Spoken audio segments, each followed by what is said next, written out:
하나님 아버지, 오늘도 우리를 말씀과 기도가 있는 자리로 불러주셔서 하나님과 풍성한 교제를 누리게 하시니 참으로 감사합니다. 주의 말씀을 들을 때에 우리의 마음을 잠잠케 해 주옵시고, 주께 기도하며 나아갈 때에 우리가 하나님과 풍성한 살아계신 하나님과 풍성한 교제를 누리게 하여 주옵소서. 예수님의 이름으로 기도하옵나이다. 아멘. 찬송가 492장입니다. 찬송가 492장입니다.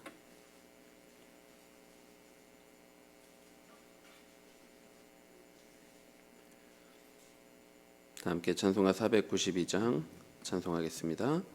잠시 세상에 내가 살면서 항상 찬송 부르다가 날이 저물어 오라 하시면 영광 중에 나아가리. 열린 천국 문 내가 들어가 세상 짐을 내려놓고 빛난 면류관 받아 쓰고서 주와 함께 길이 살리. 눈물 골짜기 더듬으면서 나의 갈 길 다간 후에 주의 품 안에 내가 안기어 영원토록 살리로다. 열린 천국 문 내가 들어가 세상 짐을 내려놓고 빛난 면류관 받아 쓰고서 주와 함께 길이 살리. 나의 가는 길 멀고 험하며 산은 높고 골은 깊어 고난 나의 몸 쉴 곳 없어도 복된 날이 밝아오리. 열린 천국 문 내가 들어가 세상 짐을 내려놓고 빛난 면류관 받아 쓰고서 주와 함께 길이 살리. 함께 같이 죽음 없는 날 사모하며 기다리니. 내가 그리던 주를 배울 때 나의 기쁨 넘치리라. 열린 천국 문 내가 들어가 세상 짐을 내려놓고 빛난 면류관 받아 쓰고서 주와 함께 길이 살리. 성경 말씀 데살로니가전서 5장 1절부터 11절까지 말씀입니다. 데살로니가전서 5장 1절부터 11절까지입니다. 5장 1절부터 11절까지 한 절씩 교독하겠습니다. 형제들아, 때와 시기에 관하여는 너희에게 쓸 것이 없음은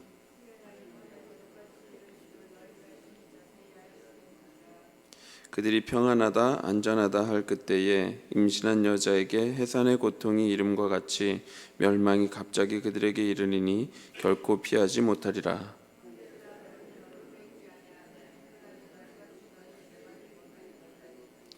너희는 다 빛의 아들이요 낮의 아들이라. 우리가 밤이나 어둠에 속하지 아니하나니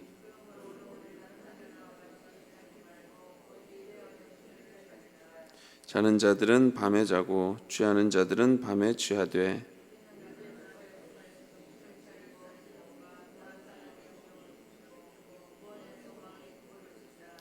하나님이 우리를 세우심은 노하심에 이르게 하심이 아니요 오직 우리 주 예수 그리스도로 말미암아 구원을 받게 하심이라.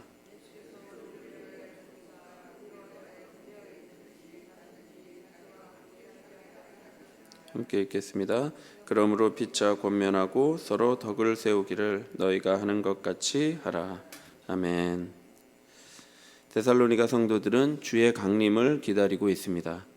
그러면서 두 가지 궁금증과 걱정이 있었는데, 첫째로는 주께서 강림하실 때 이미 죽은 신자가 살아남은 자들보다 불리한 입장에 놓이는 것이 아닌가 하는 것이었습니다. 바울은 주께서 강림하실 때 죽은 자들은 부활하여 주님과 함께 있을 것이고, 또 살아있는 자들도 끌어올려져 공중에서 주를 영접하게 될 것이라고 말했습니다. 그리하여 우리가 항상 주와 함께 있으리라, 이렇게 말하면서 데살로니가 성도들의 첫 번째 걱정을 해소해 주었습니다. 데살로니가 성도들이 가진 두 번째 궁금증은 주께서 언제 강림하실지와 그 강림을 어떻게 준비해야 하는가였습니다. 이 또한 걱정과 두려움에서 생긴 질문이었습니다. 바울은 1절과 2절에 이렇게 답합니다.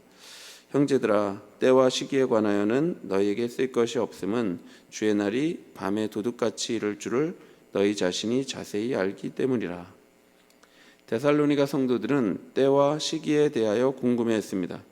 이는 이전에 사도들이 예수님께 질문했던 내용이기도 합니다. 그런데 데살로니가 성도들이 때와 시기에 대하여 궁금해한 것은 심판의 날을 적절히 준비하고 싶어서였습니다. 그러나 바울은 성도들이 가지고 있는 이 걱정들이 때와 시기를 아는 것으로 해결되지 않는다고 답하고 있습니다.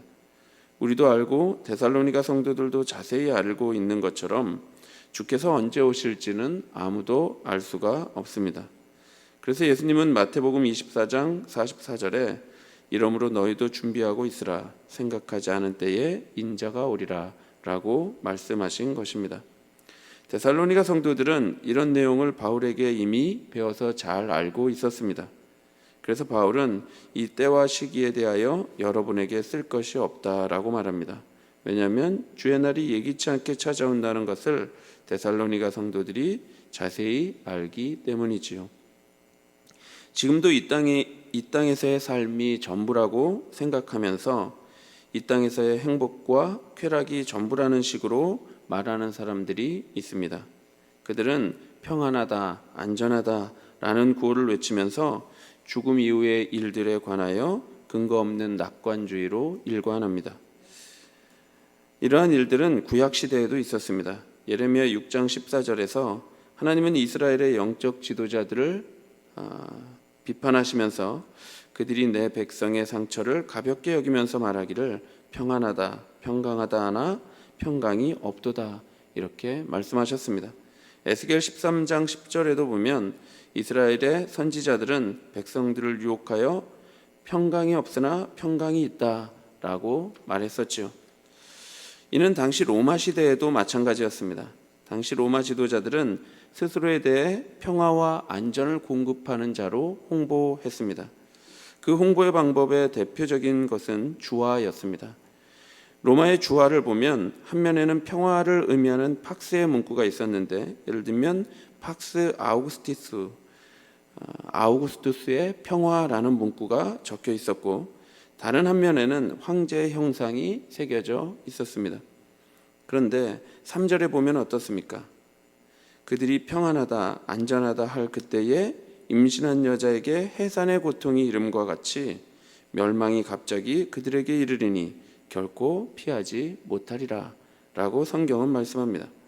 아무리 거짓 선지자나 로마 황제나 세상의 쾌락주의자나 낙관주의자들이 평안하다, 안전하다 라고 외친다 할지라도 그렇게 자신은 전적으로 안전하다고 생각하고 있을 바로 그때에 멸망이 갑자기 이르게 될 것입니다. 임신한 여자는 자기가 반드시 자신에게 해산의 고통이 있다는 것을 알고 있습니다. 그러나 그때가 언제인지는 자세히 알 수 없죠.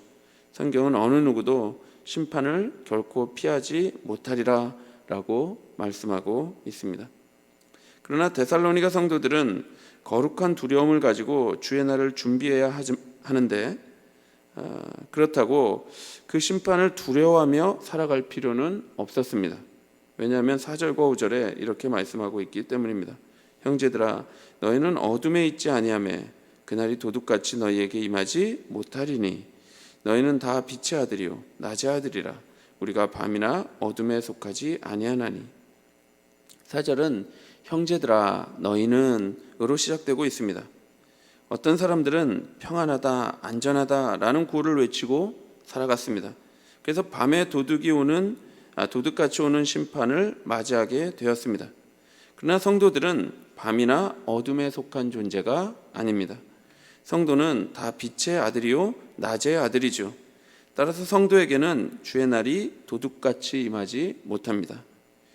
그리스도의 재림은 어둠 가운데 오시기도 하고 빛 가운데 오시기도 합니다. 이 말은 우리의 존재에 달려 있다는 말입니다. 예수님을 믿지 않는 사람들의 경우 예수님은 밤에 오실 것입니다.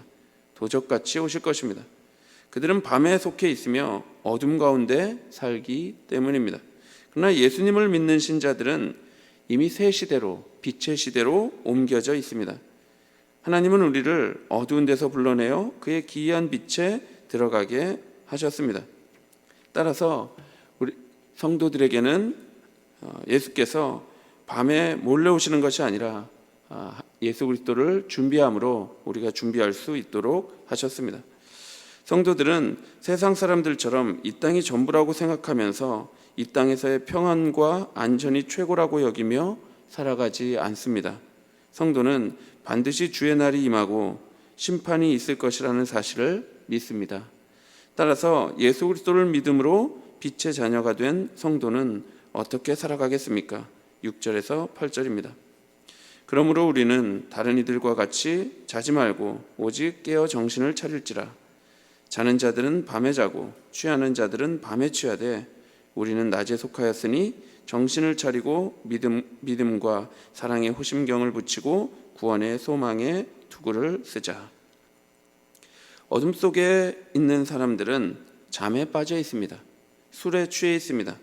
하나님의 심판이 있다는 것을 믿지 않고 살아가는 사람들은 하나님의 말씀을 들어도 무관심할 뿐입니다.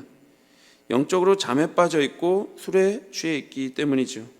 그래서 아무리 복음을 이야기해 줘도 그들에게는 들리지 않습니다. 세상의 쾌락이 좋고 세상의 평화와 안전이 더 좋은 겁니다. 그러니 이 땅에 빠져서 이 땅에 취해서 하루하루를 살아가는 것입니다. 성도들은 이들과 같이 영적으로 잠들어 있거나 취해 있으면 안 됩니다. 그런 존재가 아닙니다. 성도는 오직 깨어서 정신을 차려야 합니다. 성도는 이 땅에서 취해서 살아가면 안 됩니다. 이 땅에서 평화와 안전을 추구하는 자들은 마지막 때에 평화와 안전을 누릴 수 없습니다.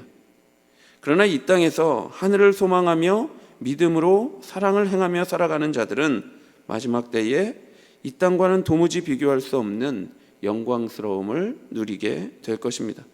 이와 관련해서 C.S. 루이스는 이렇게 말합니다. 죽기 전에 죽으라. 그 후엔 기회가 없을 것이다.